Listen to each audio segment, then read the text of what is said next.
அனைவருக்கும் வணக்கம். இன்று நான் உங்களிடம் பேச வந்த தலைப்பு நீலகிரி வரையாட்டிற்கான குரல். நீலகிரி வரையாடு மேற்கு தொடர்ச்சி மலையில் வாழும் ஒரு அரிய வகை உயிரினமாகும். 4000 அடி உயரத்தில் மலை உயரத்தில் வாழக்கூடிய பண்பு உடையது. தமிழ்நாட்டின் மாநில விலங்கான நீலகிரி வரையாடு தமிழ்நாடு, கேரளா போன்ற பகுதிகளில் மட்டுமே இவை காணப்படுகின்றது. தமிழ்நாடு, கேரளா போன்ற பகுதிகளில் சில 100 வரையாடுகள் மட்டுமே தற்போது நிலையில் காணப்படுகின்றது. நீலகிரி வரையாடுகள் மிகவும் அழிந்து வரும் சூழ்நிலையில் உள்ளது. தமிழ்நாட்டின் முக்கிய மண்டலமான மேற்கு தொடர்ச்சி மலை குஜராத் துவங்கி மகாராஷ்டிரா, கர்நாடகா, தமிழ்நாடு, கேரளா, கோவா போன்ற பகுதிகளில் நீலகிரி வரையாடுகள் மிக அரிதான உயிரினமாக தோன்றப்படுகிறது. இப்படிப்பட்ட நீலகிரி வரையாடுகள் அழிவதற்கான காரணம் மனிதர்களால் ஏற்படுகின்றது.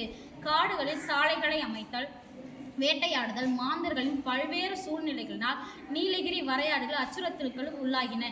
இந்த சூழ்நிலையை தடுப்பதற்காக தமிழக அரசால் 2022ஆம் ஆண்டு டிசம்பர் மாதம் இத்திட்டமானது அறிமுகப்படுத்தப்பட்டது. அதன் பேரில் 2023ஆம் ஆண்டு மு.க. ஸ்டாலின் தமிழக முதல்வர் அவர்களால் நீலகிரி வரையாடு திட்டமானது விரிவுபடுத்தப்பட்டு தமிழ் இலக்கிய நூல்களான சீவக சிந்தாமணி, பரிபாடல், பதிற்றுப்பத்து, பட்டினப்பாலை, ஐங்குறுநூறு போன்ற நூல்களின் மூலம் ஆய்வுகளை மேற்கொண்டு அதன் மூலம் வரையாடுகள் எங்கே வாழ்கின்றன, அவற்றின் எண்ணிக்கையை கணக்கிட்டு அவற்றை பாதுகாப்பு உள்ளாக்கினர்.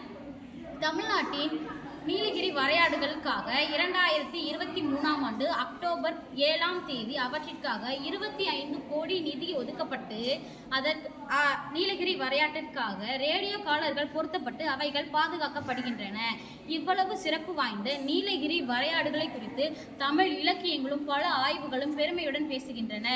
இந்த நீலகிரி வரையாடுகளை பாதுகாப்பதற்காக தமிழக அரசு பல்வேறு அறிஞர்களின் மூலம், வனத்துறை ஆய்வாளர்களின் மூலம் அதை பாதுகாத்து வருகின்றன. இத்தனை சிறப்புமிக்க நீலகிரி வரையாடை குறித்து பேசுவதற்கு வாய்ப்பு ஒன்றை கொடுத்து தமிழக அரசிற்கு மிக்க நன்றி. தேசிய விலங்கான புலிகளுக்கு நாம் எவ்வளவு முக்கியத்துவம் கொடுக்கின்றோமோ அதை போல நாம் வரையாடுகளுக்கு முக்கியத்துவம் கொடுப்போம் என்று கூறி விடைபெறுகிறேன். நன்றி, வணக்கம்.